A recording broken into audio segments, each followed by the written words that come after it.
The parched dust of the summer-scorched trail clung to Virginia Keller's skirts as she stumbled, the water buckets slipping from her grip and splashing their precious contents across the barren ground.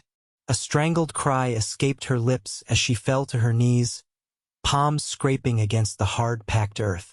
It was 1879, and survival in Copper Creek, Colorado required strength she wasn't sure she possessed anymore.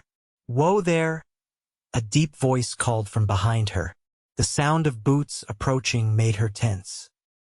Virginia had learned quickly that lone women in frontier towns were viewed as either burdens or opportunities.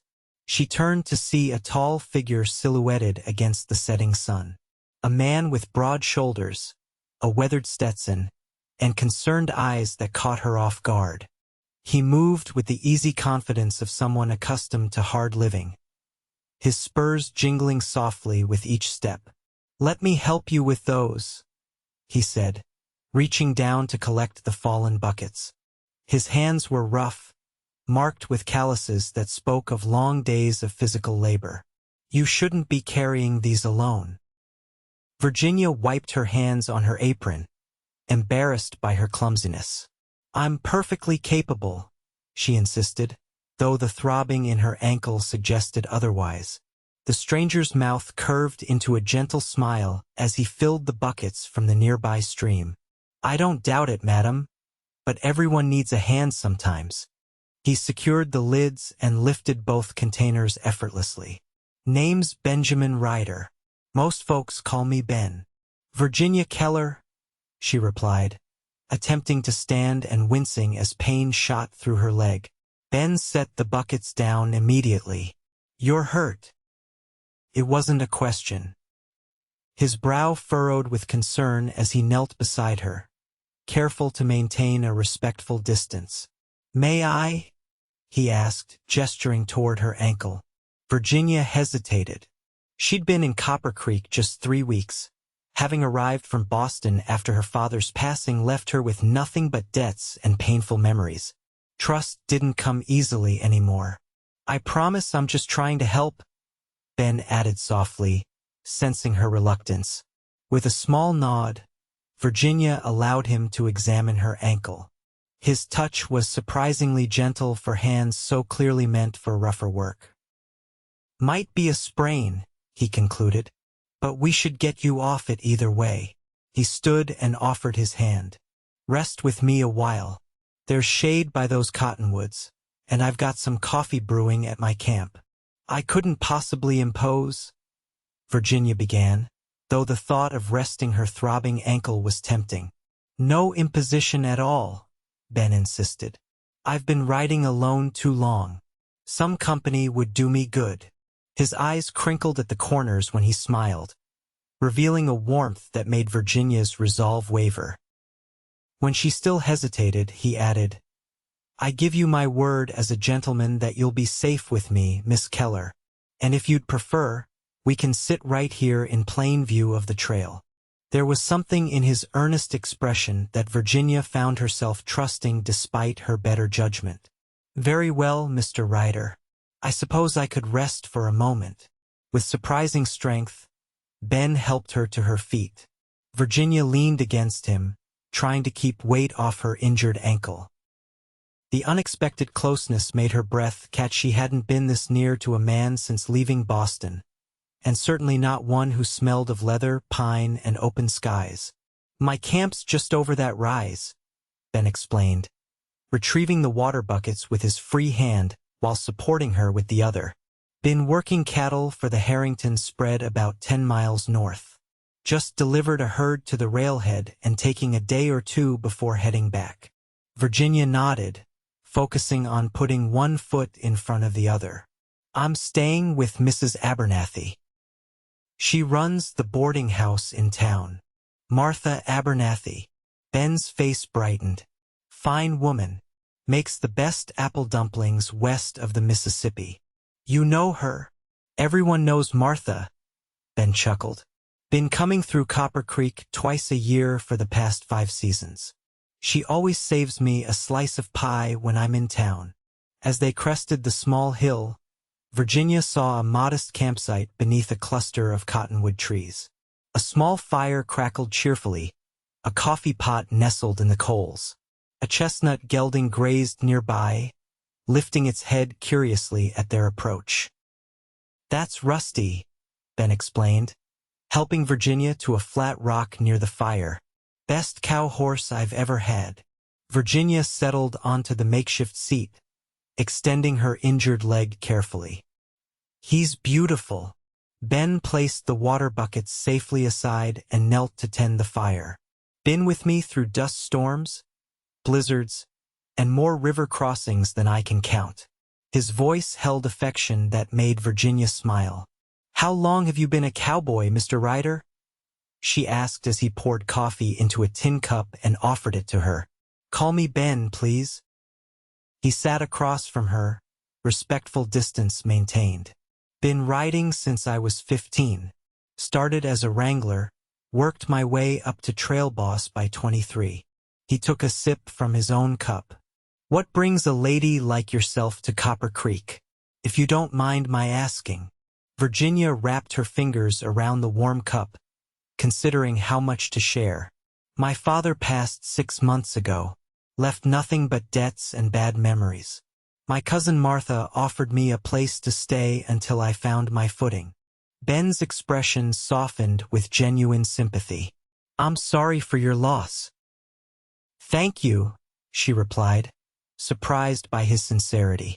"Though I must admit, the West is nothing like I imagined from Boston." Ben chuckled. "I reckon not. Most Easterners come expecting grand adventures or easy fortunes." "I expected neither," Virginia said, allowing herself a small smile. "Though I certainly didn't expect to be carrying my own water. In Boston, we had indoor plumbing." "Fancy," Ben said with a teasing grin. "Out here, a good well is worth more than gold sometimes." As the afternoon lengthened into evening, Virginia found herself relaxing in Ben's company.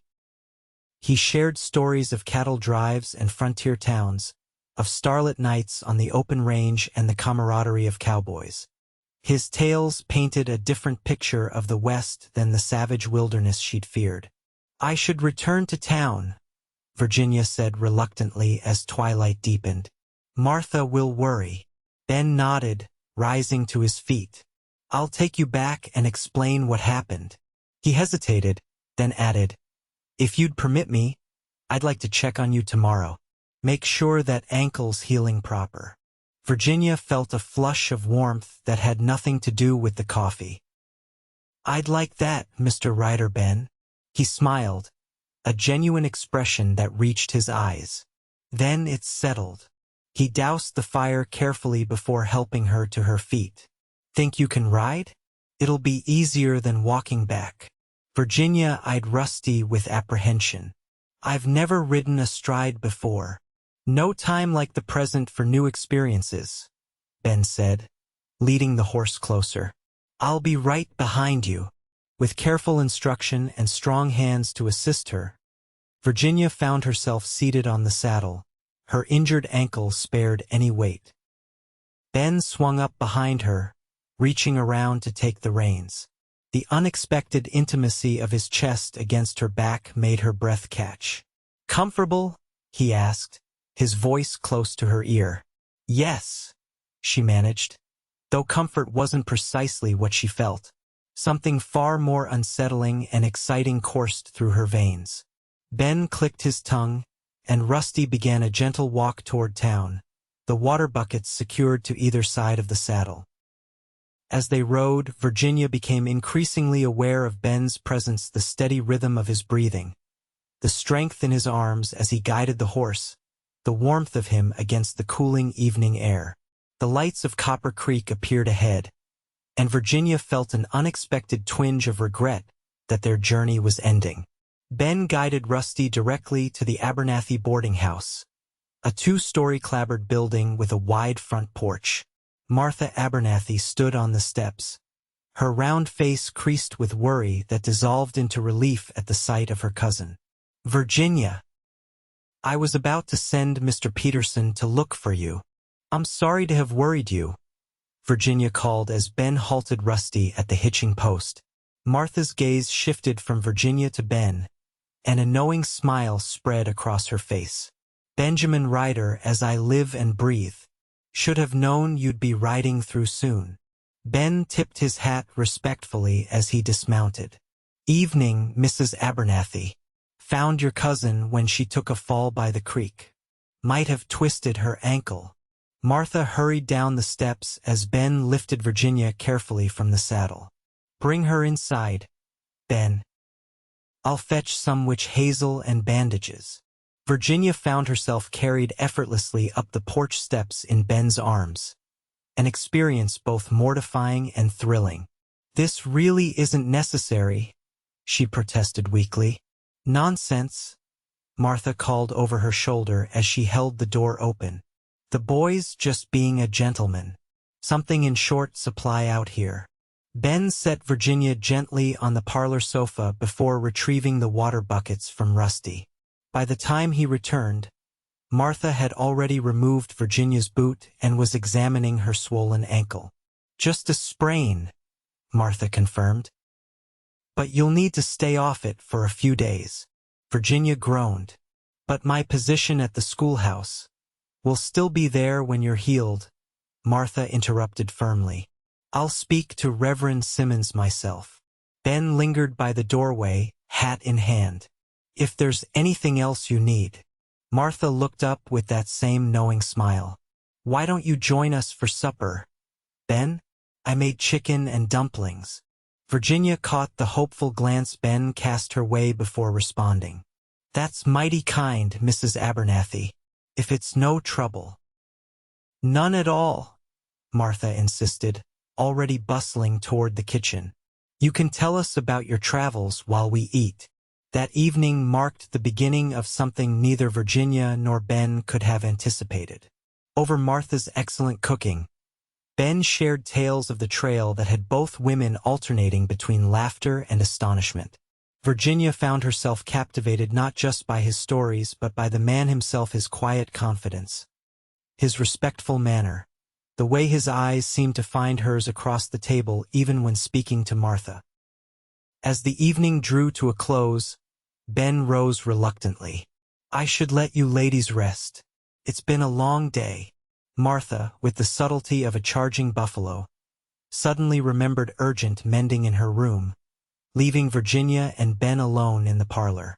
Thank you, Virginia said softly, for everything today. Ben twisted his hat in his hands, a gesture that revealed more nervousness than he'd shown all day. It was my pleasure, Miss Keller. Virginia, she corrected gently. A smile spread across his face. Virginia, he repeated as though testing the sound of it.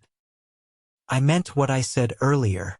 I'd like to check on you tomorrow, if that's acceptable. I'd like that very much. Ben nodded, seeming pleased but unsure what to say next. Well then, good night. Good night, Ben. Virginia watched from the window as he mounted Rusty and rode away, silhouetted against the star-filled sky. For the first time since arriving in Copper Creek, she felt something like hope stirring in her heart. True to his word, Ben returned the following afternoon, and the next. Each visit revealed more about the cowboy who had come to her aid. She learned he was 32, born in Missouri but raised all over the frontier as his father searched for opportunity. He'd been orphaned at 16 when influenza took both parents within days of each other. The Harrington Ranch had become his home and the cowboys his family. By the fourth day, Virginia's ankle had improved enough for short walks, and Ben suggested a picnic by the creek where they'd first met. Martha, playing her role as chaperone with cheerful inconsistency, packed them a basket but claimed a headache prevented her joining them. Ben spread a blanket beneath a cottonwood tree, the same spot where they'd shared coffee days earlier. Virginia watched as he unpacked Martha's generous provisions: fried chicken, cornbread, pickled vegetables, and apple tarts. You've been in Copper Creek 3 weeks now, Ben remarked as they ate. How do you find it compared to Boston? Virginia considered the question. different in every way imaginable. Boston was all cobblestones and brick, crowds and commerce. Here, the sky seems endless. Too endless. She smiled. I'm adjusting. Though I miss certain conveniences, there's something freeing about the openness here. Ben nodded thoughtfully. The first time I saw the plains, I felt like I could breathe properly for the first time. Like my lungs had never filled completely before. Yes, exactly, Virginia exclaimed, surprised by his poetic observation. Though I confess, I wasn't feeling quite so appreciative when I was carrying those water buckets. Ben laughed, the sound warm and genuine. Lucky for me you fell, or we might never have met. Their eyes met, and Virginia felt that now familiar flutter in her chest. Yes, she said softly. Lucky indeed. As the afternoon progressed, their conversation deepened. Virginia found herself sharing things she told no one else: her father's gambling problems, the shame of watching their Boston home sold to pay his debts, the painful discovery that the man she'd been courting had only been interested in her presumed inheritance. His name was Edward Chamberlain, she explained, plucking absently at the blanket. When he learned I was penniless, he suddenly remembered a prior commitment to a banker's daughter. Ben's expression darkened. Man sounds like a snake. He was certainly adept at shedding his skin when convenient, Virginia agreed with a bitter laugh. I actually believed he loved me. His loss, Ben said firmly. Any man worth his salt loves a woman for who she is, not what she owns. The sincerity in his voice made Virginia look up. And what about you, Ben Ryder? What does a cowboy look for in a woman? Something flickered in Ben's eyes: vulnerability, perhaps, or caution. Honesty, he said after a moment. Strength. Not just the kind that lets you carry water buckets, he added with a gentle smile, but the kind that lets you face life's hardships without losing your kindness. Virginia felt her cheeks warm under his steady gaze. And have you found such a woman in your travels? Ben reached across the blanket, his fingers lightly brushing hers. I'm beginning to think I might have. The touch sent a jolt through Virginia that had nothing to do with her injured ankle. Before she could respond, however, the distant sound of hoofbeats interrupted the moment.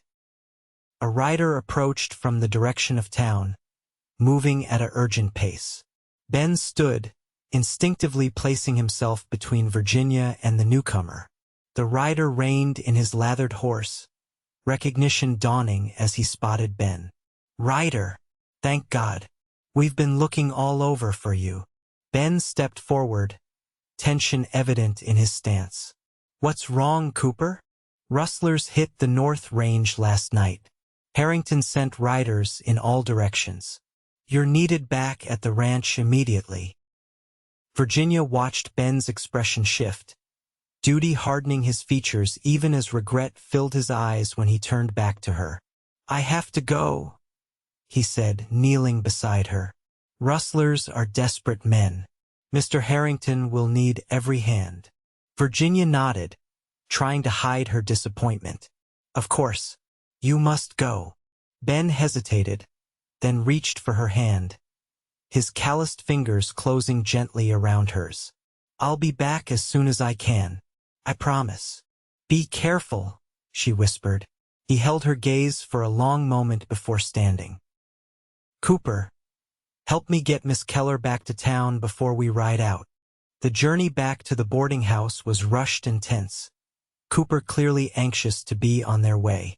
At the porch steps, Ben helped Virginia down from Cooper's horse, his hands lingering at her waist.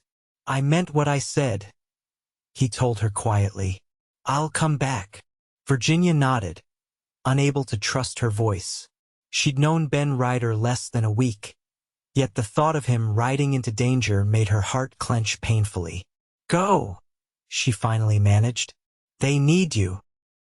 Ben touched the brim of his hat, a gesture both formal and intimate. Then he swung onto Rusty's back and, with a final look that held more promise than words could express, rode away with Cooper. Martha found Virginia still standing on the porch long after the dust from the Ryders had settled. "Come inside, child," she said gently. "Men like Benjamin Ryder know how to take care of themselves." Virginia allowed herself to be led inside, praying her cousin was right. Days passed with no word. Virginia returned to her position at the schoolhouse, teaching the children of Copper Creek their letters and numbers while trying not to watch the road north for a familiar figure on a chestnut gelding. A week after Ben's departure, the stagecoach brought news that chilled Virginia's blood. Rustlers had engaged in a shootout with the Harrington hands. 2 cowboys were dead, several wounded on both sides. "Any names?" she asked the stage driver desperately. "No, madam. Just heard there was trouble up north." That night, Virginia barely slept, her mind filled with images of Ben lying wounded or worse on the unforgiving prairie. By morning, she was resolved to learn the truth, even if it broke her heart. She was preparing to ask Martha if she could borrow Mr. Peterson's wagon to ride to the Harrington ranch when hoofbeats in the street drew her to the window. Her heart leaped at the sight of a rider on a chestnut horse, then plummeted as she realized it wasn't Ben but a younger man she didn't recognize. The rider dismounted stiffly, favoring his left arm, which was bound in a crude sling. He approached the boarding house door, and Virginia rushed to open it before he could knock. "Miss Keller?" the young man asked, hat in hand. "Yes," she breathed, searching his face for clues. "What news?" "Name's Jamie Walsh, madam. I ride for Harrington." He cleared his throat nervously. "Ben Ryder asked me to bring you this." He extended a folded paper with his good hand. "Said to tell you he's alive but won't be riding for a spell." Virginia's fingers trembled as she took the note. "He's hurt." Jamie nodded grimly. "Took a bullet in the shoulder protecting the boss. Doc says he'll mend, but it'll be weeks before he can ride again." He shifted uncomfortably. He wanted to come himself, but Mr. Harrington and the doc wouldn't hear of it. "He's a stubborn one, though. Made me promise to deliver this personal-like."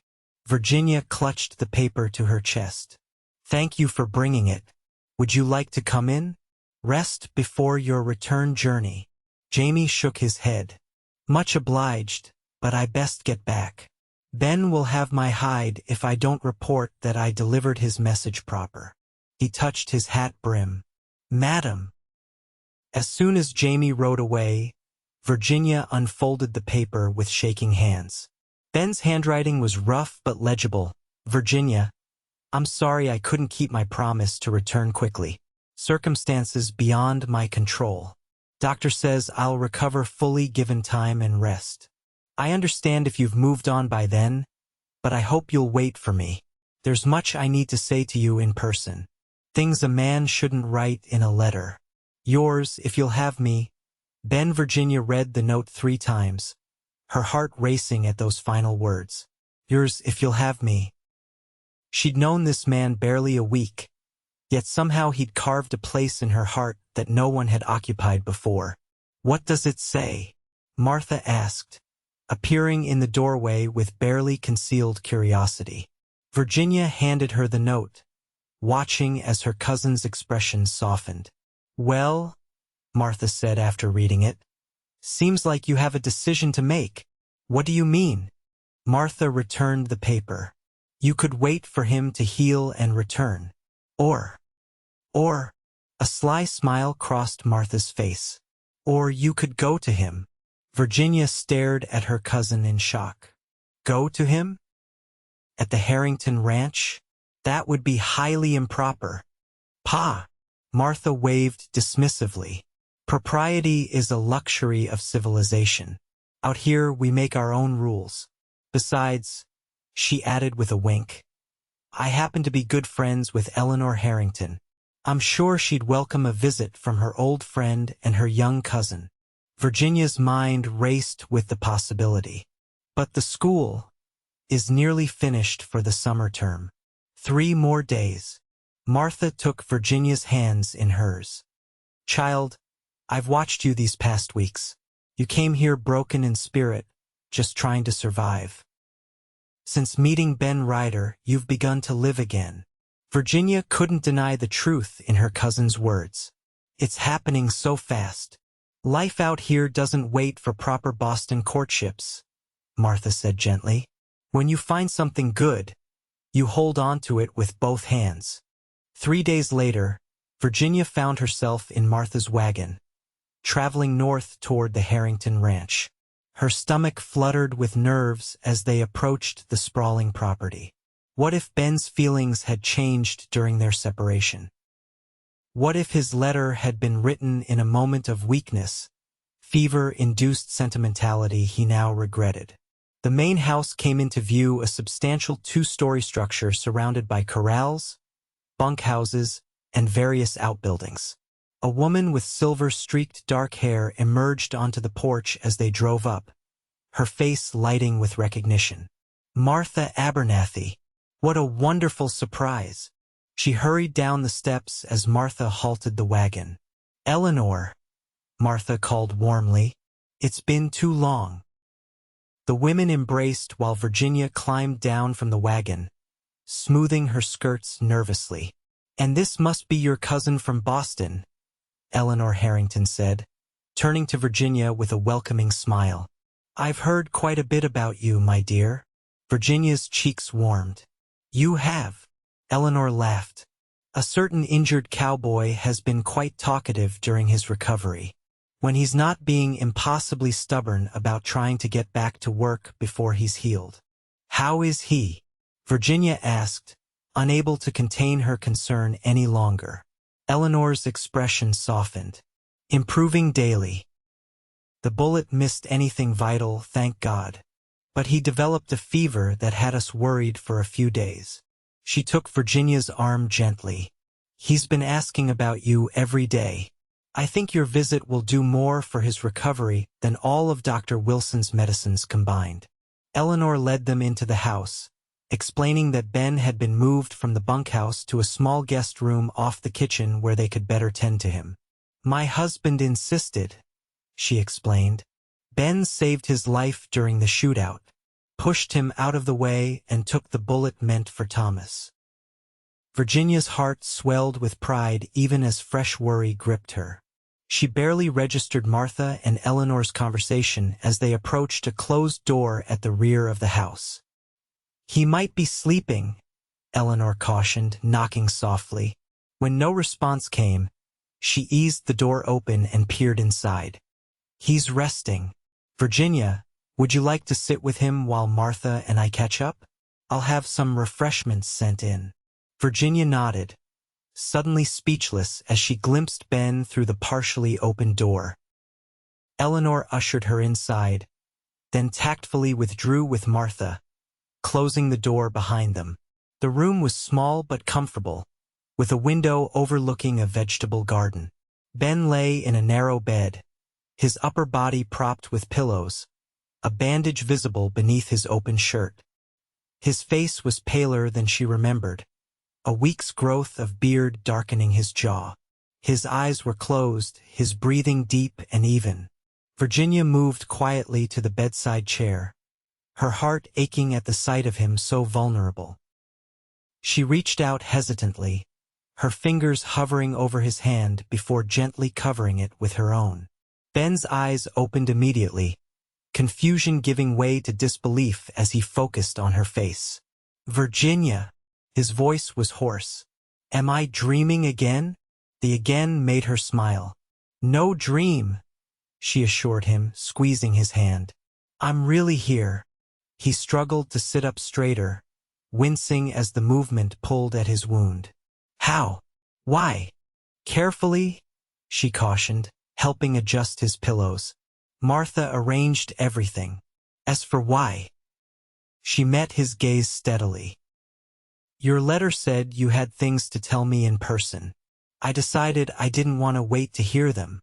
A slow smile spread across Ben's face, transforming his haggard features. You came all this way for me? I did. Ben's hand turned beneath hers, their fingers intertwining. I was afraid you'd forget about me, that I'd return to town and find you'd moved on. Virginia shook her head. How could I forget the man who picked up my water buckets and told me to rest with him? Ben's eyes darkened with emotion. Virginia, I know we haven't known each other long, but these past days, lying here thinking I might never see you again. He paused, seeming to gather courage.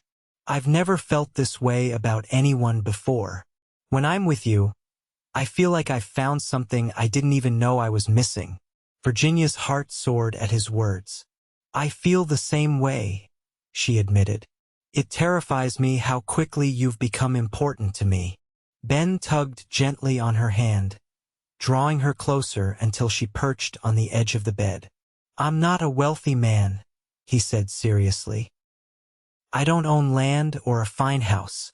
All I have is my reputation, my horse, and my savings. But I'm good at what I do.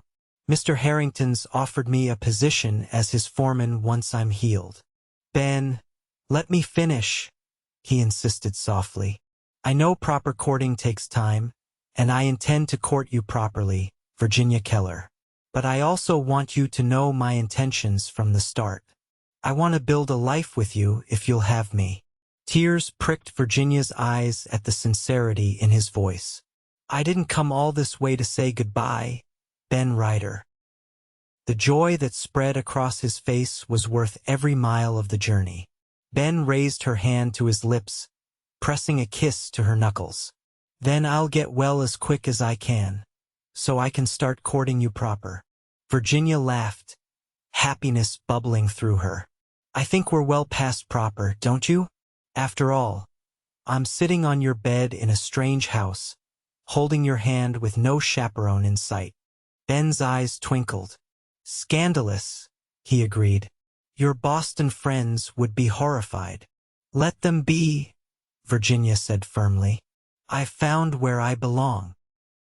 Ben's expression grew serious again. With me? He asked, a hint of vulnerability in his voice. Virginia leaned forward, boldly pressing a soft kiss to his cheek. With you, she confirmed. The weeks that followed were both wonderful and challenging. Virginia and Martha remained at the Harrington Ranch as Ben recovered, with Virginia dividing her time between helping Eleanor with household tasks and sitting with Ben as he regained his strength. Thomas Harrington, a burly man with a booming voice and kind eyes, took to Virginia immediately. Any woman who'll travel all this way to check on an injured cowboy is worth her weight in gold, he declared after their first meeting. Ben improved steadily under Virginia's care, his color returning and his strength growing daily. By the third week, he was able to walk short distances, leaning on Virginia's arm as they strolled through Eleanor's garden in the cool evenings. It was during one such walk, the setting sun painting the sky in breathtaking hues of orange and pink, that Ben stopped beneath an apple tree in full bloom. I've been thinking, he said, his good arm around Virginia's waist for support, about our future. Virginia looked up at him, admiring the way the golden light illuminated his features. The past weeks had only deepened her feelings for him. What about it? Mr. Harrington owns a small cabin about 2 miles from the main house. Used to belong to the previous foreman before he moved east. Thomas offered it to me as part of my new position. Ben's eyes searched hers. It needs work, new roof, some repairs. But it could be a good start for a family. Virginia's heart quickened. Are you asking me something, Benjamin Ryder? A slow smile spread across his face as he carefully lowered himself to one knee, still holding her hand for balance. From his pocket, he withdrew a simple gold band. Virginia Keller, I know we've known each other barely 2 months, but I've never been more certain of anything in my life. Will you marry me? Be my wife? Build a life with me? Grow old with me? Virginia felt tears of joy spring to her eyes. Yes, she whispered, then louder. Yes, Ben, I will marry you. His hand trembled slightly as he slipped the ring onto her finger. "It was my mother's," he explained. "The only thing of value I've carried with me all these years. I've been waiting for the right woman to wear it." Virginia helped him to his feet, then wrapped her arms carefully around his waist, mindful of his healing shoulder. "I love you, Ben Ryder." Ben's arms enclosed her, strong and safe. "And I love you, Virginia Keller," soon to be Virginia Ryder. They were married 2 weeks later in the Harringtons' front parlor, with Reverend Simmons riding out from Copper Creek to perform the ceremony. Martha wept openly, while Eleanor beamed with satisfaction at the match she'd helped facilitate. Thomas stood as Ben's best man, declaring gruffly that he'd never seen his foreman look so happy. Virginia wore a simple white dress that Eleanor had helped alter from one of her own, with wildflowers in her hair instead of a veil. Ben, still moving carefully but standing tall and proud, wore a new shirt and his best trousers, his boots polished to a shine.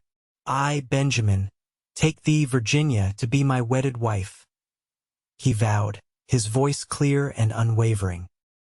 "To have and to hold from this day forward, for better, for worse, for richer, for poorer, in sickness and in health, to love and to cherish, till death do us part." Virginia repeated her vows with equal conviction, her heart so full she thought it might burst. When Reverend Simmons pronounced them husband and wife, Ben's kiss was tender and reverent, a promise of all that was to come. The celebration that followed was modest but joyful, with the ranch hands joining in to wish the couple well. As twilight approached, Thomas surprised them by presenting the keys to the cabin. "Wedding gift," he explained gruffly. "Had the boys fixing it up these past weeks. New roof, fresh paint, some furniture Eleanor insisted you'd need." He clapped Ben on his good shoulder. "It's ready whenever you are." That night, Ben drove Virginia in a borrowed wagon to their new home. The cabin was indeed small, just 2 rooms with a stone fireplace, but to Virginia it was perfect. Fresh curtains hung at the windows, a handmade quilt adorned the bed, and a rocking chair sat beside the hearth. "Welcome home, Mrs. Ryder," Ben said softly as he carried her across the threshold, his strength nearly fully restored. Virginia wrapped her arms around his neck, overcome with happiness. "It's beautiful, Ben. It's just a start," he promised, setting her gently on her feet. "Someday, I'll build you a proper house." Virginia shook her head, drawing him close. "This is all I need. You're all I need." In the warm glow of the firelight, Ben and Virginia began their life together, 2 souls who had found each other against all odds in the vast expanse of the American frontier. The years that followed brought both joys and challenges. Ben thrived as the Harrington Ranch foreman, respected by the men he supervised and trusted implicitly by Thomas. Virginia found purpose teaching at the small school established for the ranch children, her days filled with lessons and laughter.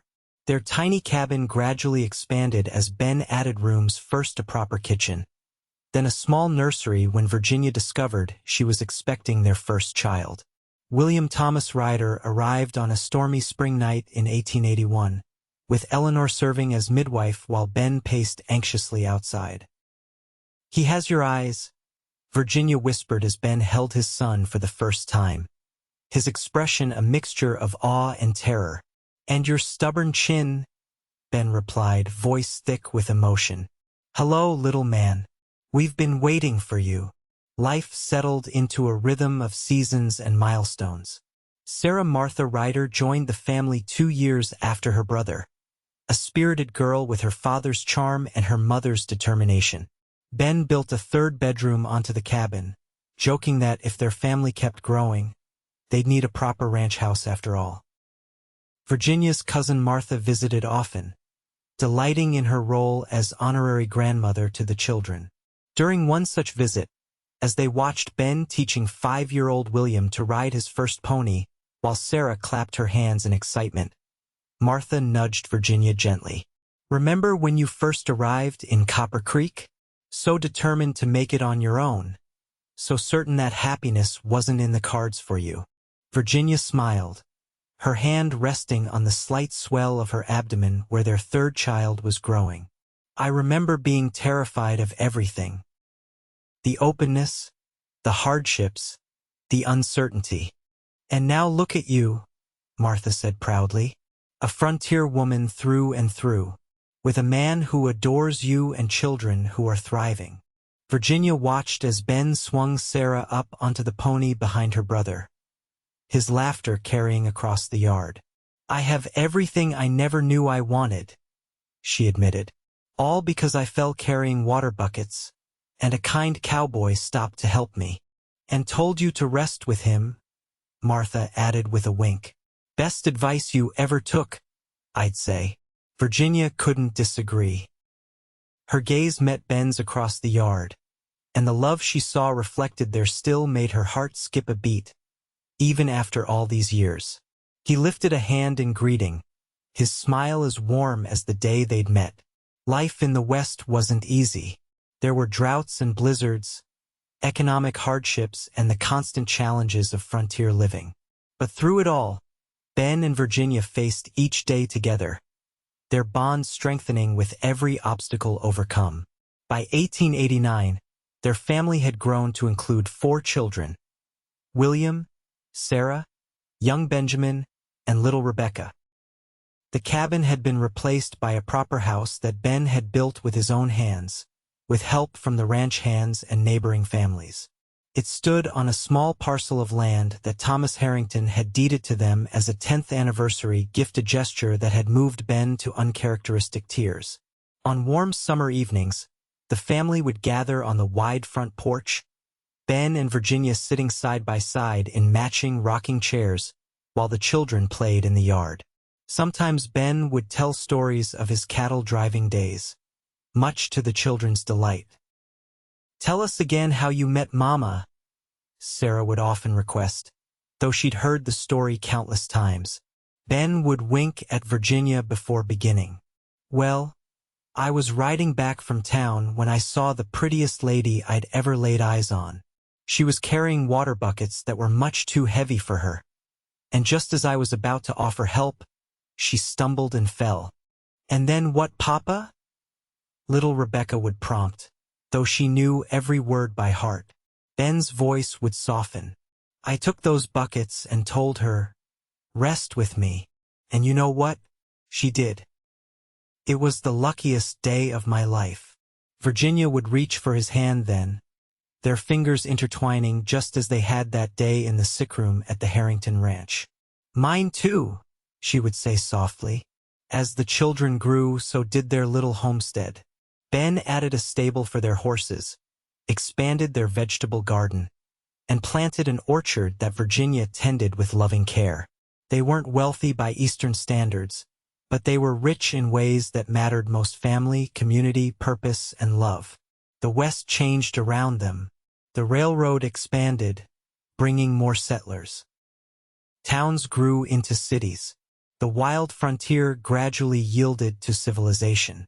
But the values that had brought Ben and Virginia together remained: constant hard work, honesty, resilience, and unwavering devotion to each other.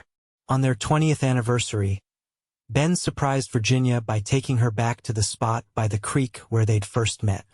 A picnic basket sat waiting beneath the same cottonwood tree, now much larger but still offering generous shade. I can't believe you remembered exactly where it was, Virginia said as they settled on the blanket. Ben smiled, the lines around his eyes deepening.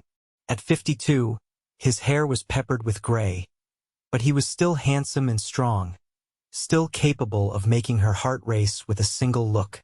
How could I forget? It's where my life really began. Virginia leaned against his shoulder, grateful for the quiet afternoon away from their busy household. With William off at university in Denver, Sarah teaching at the local school, and the younger children helping neighbors with the harvest, they had a rare moment of solitude. Do you ever regret it? Ben asked suddenly. Staying out here instead of returning east? You could have had a much easier life. Virginia looked up at him in surprise. Regret. She shook her head firmly. Not for a single moment. Everything I've ever wanted is here. She squeezed his hand. With you. Ben's expression softened as he drew her closer. I've loved you from that very first day, Virginia Ryder. Through every hardship, every joy, every moment of our life together. And I'll love you until my last breath. Virginia's eyes shimmered with tears of happiness. And I'll love you beyond that, she promised. In this life and whatever comes after. As the sun began its descent toward the horizon, painting the sky in brilliant hues of gold and crimson, Ben and Virginia sat by the creek where their story had begun. Two people who had found in each other not just love, but home. They had built that home together, not just the physical structure that housed their family, but the foundation of trust, respect, and devotion that had weathered every storm life had sent their way. From a chance meeting by a creek, through courtship and marriage, children and grandchildren, joys and sorrows, they had written their love story across the canvas of the American West. And it had all begun with a simple act of kindness. A fallen woman, spilled water buckets, and a cowboy who had stopped to help and said, "Rest with me." In the years to come, their grandchildren and great-grandchildren would gather to hear the story, marveling at how a moment so small could lead to a legacy so profound. And though the frontier would eventually disappear into history, the love that Ben and Virginia had found there would endure, passed down through generations as an example of what it meant to build a life with someone through hardship and happiness, challenge and triumph. For Virginia Keller, who had arrived in the West with nothing but broken dreams and uncertain hope, and Benjamin Ryder, who had wandered the frontier searching for something he couldn't name, their meeting had been more than chance, it had been destiny. Two souls finding each other in the vastness of the American frontier, creating from their love a foundation strong enough to weather any storm, warm enough to shelter generations to come. And it had all begun with water buckets, a fall, and 7 simple words: "Rest with me."